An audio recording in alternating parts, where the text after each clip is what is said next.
të 2015, e cila konsiderohet të ketë qenë njëra ndër protestat më të dëmshme. Nga njësitë patrullore, togjet rezerv, njësia reagimit të shpejtë, njësia speciale operative, e ka bërë edhe më sfidues koordinimin e veprimet në mes të gjitha këtyre njësive policore. E krejt në fund njësia e hetimeve u përballë në sfida edhe gjatë arrestimeve të protestuesve. Sipas inspektoratit, kërjesa e arrestimit ka kaluar nga një njësi në tjetrën, duke u shkaktuar probleme njësive hetimore në mbledhjen e të gjitha dëshmive dhe kompletimin e dosjes hetimore në përputhje me ligjet në fuqi.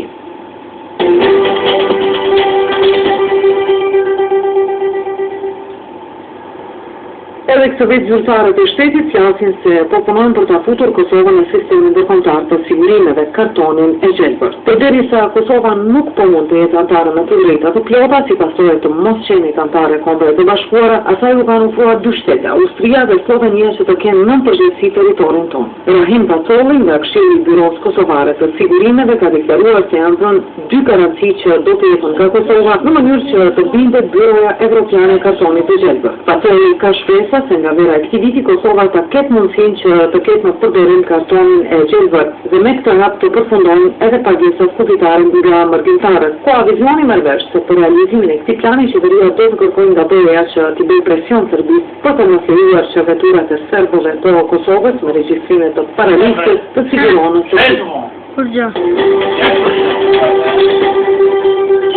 Të fotografush.